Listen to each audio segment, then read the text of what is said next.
شروع اللہ کے نام سے جو بڑا مہربان نہایت رحم والا ہے۔ طاسین، یہ قرآن اور کتاب روشن کی آیتیں ہیں، مومنوں کے لیے ہدایت اور بشارت ہے۔ وہ جو نماز پڑھتے اور زکوٰۃ دیتے اور آخرت کا یقین رکھتے ہیں۔ جو لوگ آخرت پر ایمان نہیں رکھتے، ہم نے ان کے اعمال ان کے لیے آراستہ کر دیے ہیں تو وہ سرگرداں ہو رہے ہیں۔ یہی لوگ ہیں جن کے لیے بڑا عذاب ہے اور وہ آخرت میں بھی بہت نقصان اٹھانے والے ہیں۔ اور تم کو قرآن خدائے حکیم و علیم کی طرف سے عطا کیا جاتا ہے۔ جب موسیٰ نے اپنے گھر والوں سے کہا کہ میں نے آگ دیکھی ہے، میں وہاں سے رستے کا پتہ لاتا ہوں یا سلگتا ہوا انگارہ تمہارے پاس لاتا ہوں تاکہ تم تاپو۔ جب موسیٰ اس کے پاس آئے تو ندا آئی کہ وہ جو آگ میں تجلی دکھاتا ہے بابرکت ہے، اور وہ جو آگ کے ارد گرد ہے، اور خدا جو تمام عالم کا پروردگار ہے پاک ہے۔ اے موسیٰ، میں ہی خدائے غالب و دانا ہوں، اور اپنی لاٹھی ڈال دو۔ جب اسے دیکھا تو اس طرح ہل رہی تھی گویا سانپ ہے، تو پیٹھ پھیر کر بھاگے اور پیچھے مڑ کر نہ دیکھا۔ حکم ہوا کہ موسیٰ ڈرو مت، ہمارے پاس پیغمبر ڈرا نہیں کرتے۔ ہاں، جس نے ظلم کیا پھر برائی کے بعد اسے نیکی سے بدل دیا تو میں بخشنے والا مہربان ہوں۔ اور اپنا ہاتھ اپنے گریبان میں ڈالو، بے عیب سفید نکلے گا، ان 2 معجزوں کے ساتھ جو 9 معجزوں میں داخل ہیں۔ فرعون اور اس کی قوم کے پاس جاؤ کہ وہ بد کردار لوگ ہیں۔ جب ان کے پاس ہماری روشن نشانیاں پہنچیں، کہنے لگے یہ صریح جادو ہے، اور بے انصافی اور غرور سے ان سے انکار کیا، لیکن ان کے دل ان کو مان چکے تھے۔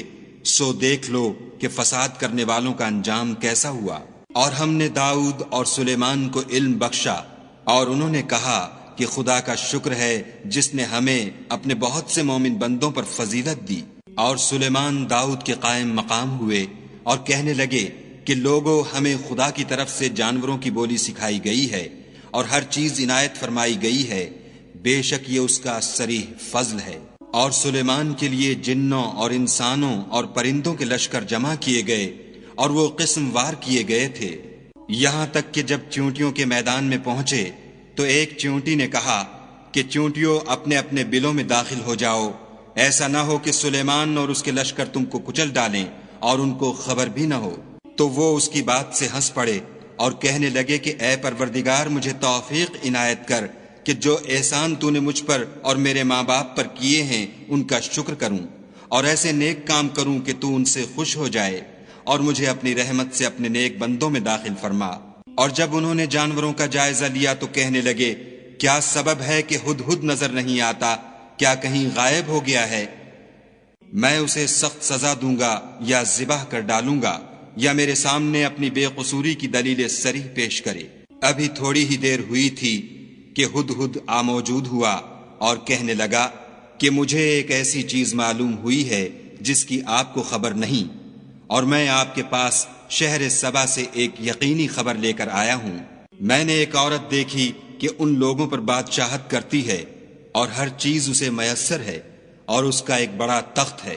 میں نے دیکھا کہ وہ اور اس کی قوم خدا کو چھوڑ کر آفتاب کو سجدہ کرتے ہیں، اور شیطان نے ان کے اعمال انہیں آراستہ کر دکھائے ہیں اور ان کو رستے سے روک رکھا ہے، پس وہ رستے پر نہیں آتے اور نہیں سمجھتے کہ خدا کو جو آسمانوں اور زمین میں چھپی چیزوں کو ظاہر کر دیتا اور تمہارے پوشیدہ اور ظاہر اعمال کو جانتا ہے، کیوں سجدہ نہ کریں۔ خدا کے سوا کوئی عبادت کے لائق نہیں، وہی عرش عظیم کا مالک ہے۔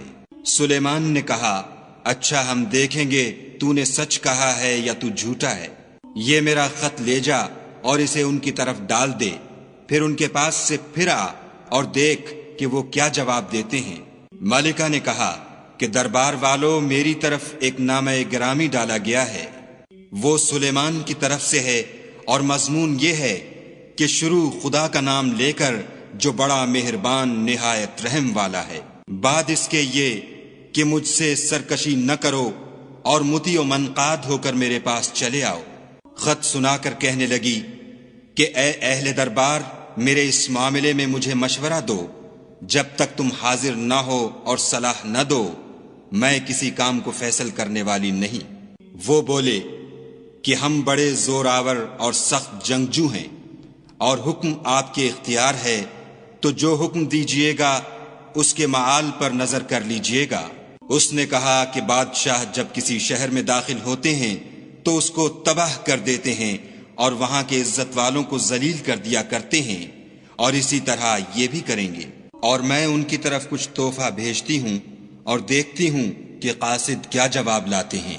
جب قاصد سلیمان کے پاس پہنچا تو سلیمان نے کہا، کیا تم مجھے مال سے مدد دینا چاہتے ہو؟ جو کچھ خدا نے مجھے عطا فرمایا ہے وہ اس سے بہتر ہے جو تمہیں دیا ہے۔ حقیقت یہ ہے کہ اپنے تحفے سے تم ہی خوش ہوتے ہوگے۔ ان کے پاس واپس جاؤ، ہم ان پر ایسے لشکر لے کر حملہ کریں گے جن کے مقابلے کی ان میں طاقت نہ ہوگی، اور ان کو وہاں سے بے عزت کر کے نکال دیں گے اور وہ ذلیل ہوں گے۔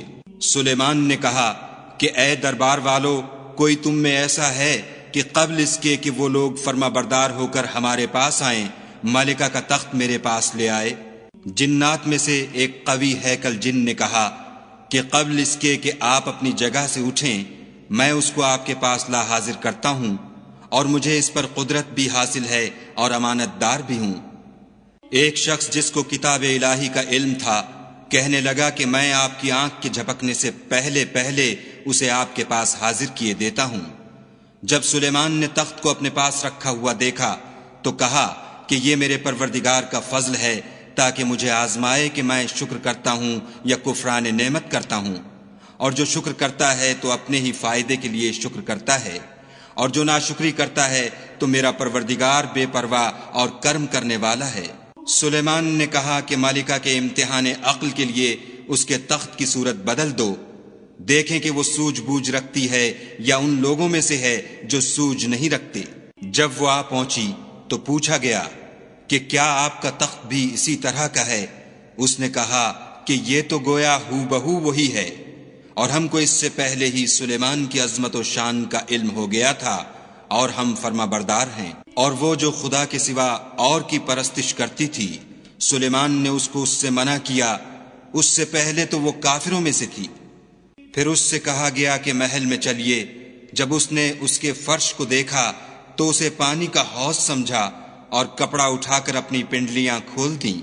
سلیمان نے کہا یہ ایسا محل ہے جس کے نیچے بھی شیشے جڑے ہوئے ہیں۔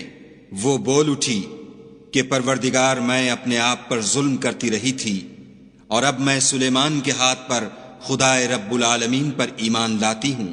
اور ہم نے سمود کی طرف ان کے بھائی صالح کو بھیجا کہ خدا کی عبادت کرو، تو وہ دو فریق ہو کر آپس میں جھگڑنے لگے۔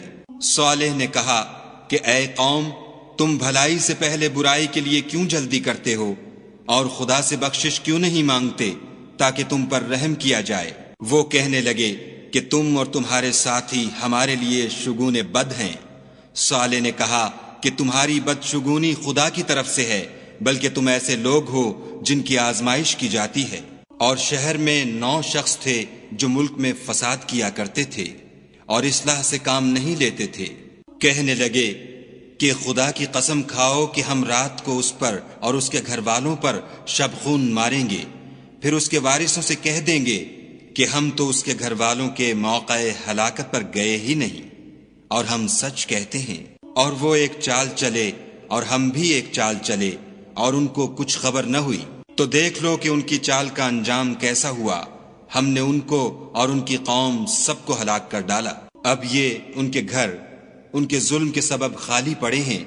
جو لوگ دانش رکھتے ہیں ان کے لیے اس میں نشانی ہے، اور جو لوگ ایمان لائے اور ڈرتے تھے ان کو ہم نے نجات دی۔ اور لوط کو یاد کرو جب انہوں نے اپنی قوم سے کہا کہ تم بے حیائی کے کام کیوں کرتے ہو، اور تم دیکھتے ہو کیا تم عورتوں کو چھوڑ کر لذت حاصل کرنے کے لیے مردوں کی طرف مائل ہوتے ہو؟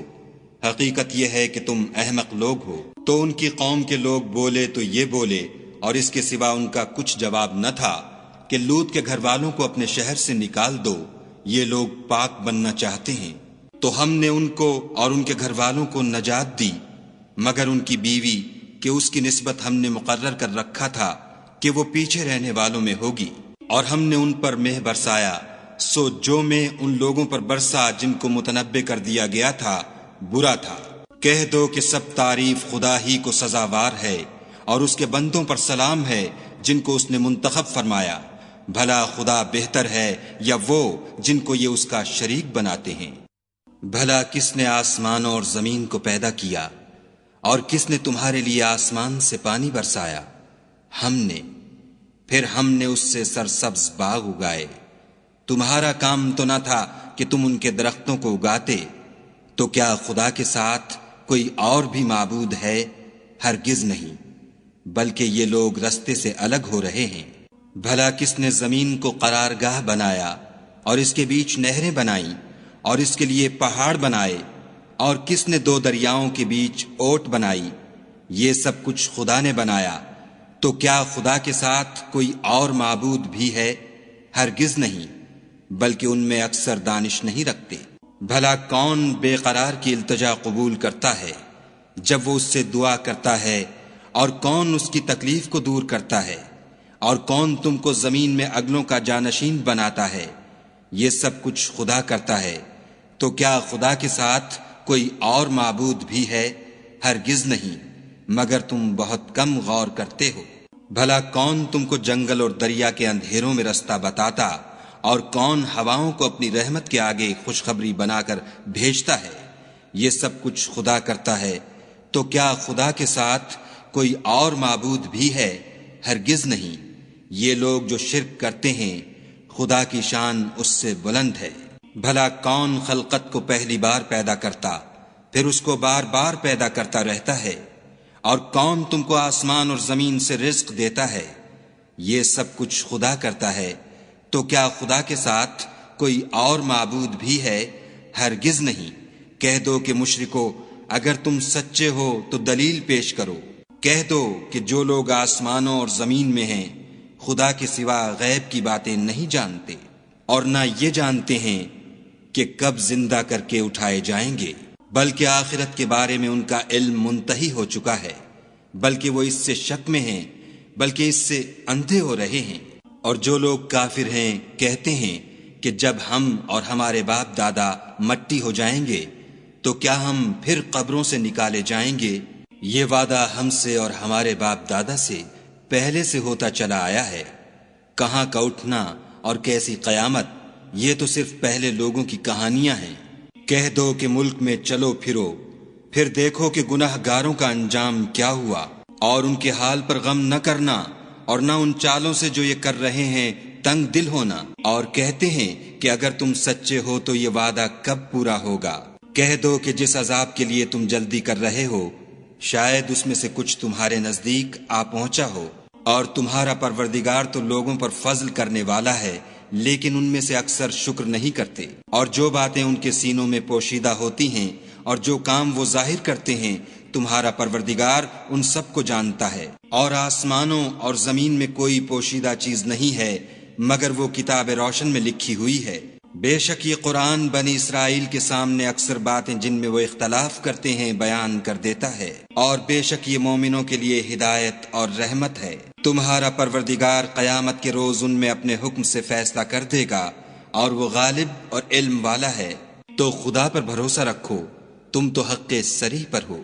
کچھ شک نہیں کہ تم مردوں کو بات نہیں سنا سکتے، اور نہ بہروں کو جبکہ وہ پیٹھ پھیر کر پھر جائیں آواز سنا سکتے ہو، اور نہ اندھوں کو گمراہی سے نکال کر رستہ دکھا سکتے ہو۔ تم تو انہی کو سنا سکتے ہو جو ہماری آیتوں پر ایمان لاتے ہیں اور وہ فرما بردار ہو جاتے ہیں۔ اور جب ان کے بارے میں عذاب کا وعدہ پورا ہوگا تو ہم ان کے لیے زمین میں سے ایک جانور نکالیں گے جو ان سے بیان کر دے گا، اس لیے کہ لوگ ہماری آیتوں پر ایمان نہیں لاتے تھے۔ اور جس روز ہم ہر امت میں سے اس گروہ کو جمع کریں گے جو ہماری آیتوں کی تکذیب کرتے تھے تو ان کی جماعت بندی کی جائے گی، یہاں تک کہ جب سب آ جائیں گے تو خدا فرمائے گا کہ کیا تم نے میری آیتوں کو جھٹلا دیا تھا، اور تم نے اپنے علم سے ان پر احاطہ تو کیا ہی نہ تھا، بھلا تم کیا کرتے تھے؟ اور ان کے ظلم کے سبب ان کے حق میں وعدہ عذاب پورا ہو کر رہے گا تو وہ بول بھی نہ سکیں گے۔ کیا انہوں نے نہیں دیکھا کہ ہم نے رات کو اس لیے بنایا ہے کہ اس میں آرام کریں، اور دن کو روشن بنایا ہے کہ اس میں کام کریں؟ بے شک اس میں مومن لوگوں کے لیے نشانیاں ہیں۔ اور جس روز سور پھونکا جائے گا تو جو لوگ آسمانوں اور جو زمین میں ہیں سب گھبرا اٹھیں گے، مگر وہ جسے خدا چاہے اور سب اس کے پاس عاجز ہو کر چلے آئیں گے۔ اور تم پہاڑوں کو دیکھتے ہو تو خیال کرتے ہو کہ اپنی جگہ پر کھڑے ہیں، مگر وہ اس روز اس طرح اڑتے پھریں گے جیسے بادل۔ یہ خدا کی کاریگری ہے جس نے ہر چیز کو مضبوط بنایا، بے شک وہ تمہارے سب افعال سے باخبر ہے۔ جو شخص نیکی لے کر آئے گا تو اس کے لیے اس سے بہتر بدلہ تیار ہے، اور ایسے لوگ اس روز گھبراہٹ سے بے خوف ہوں گے۔ اور جو برائی لے کر آئے گا تو ایسے لوگ اوندھے منہ دوزخ میں ڈال دیے جائیں گے۔ تم کو تو انہی اعمال کا بدلہ ملے گا جو تم کرتے رہے ہو۔ کہہ دو مجھ کو یہی ارشاد ہوا ہے کہ اس شہر مکہ کے مالک کی عبادت کروں جس نے اس کو محترم اور مقام ادب بنایا ہے، اور سب چیز اسی کی ہے، اور یہ بھی حکم ہوا ہے کہ اس کا حکم بردار رہوں، اور یہ بھی کہ قرآن پڑھا کروں۔ تو جو شخص راہ راست اختیار کرتا ہے تو اپنے ہی فائدے کے لیے اختیار کرتا ہے، اور جو گمراہ رہتا ہے تو کہہ دو کہ میں تو صرف نصیحت کرنے والا ہوں۔ اور کہو کہ خدا کا شکر ہے وہ تم کو عنقریب اپنی نشانیاں دکھائے گا تو تم ان کو پہچان لوگے، اور جو کام تم کرتے ہو تمہارا پروردگار ان سے بے خبر نہیں ہے۔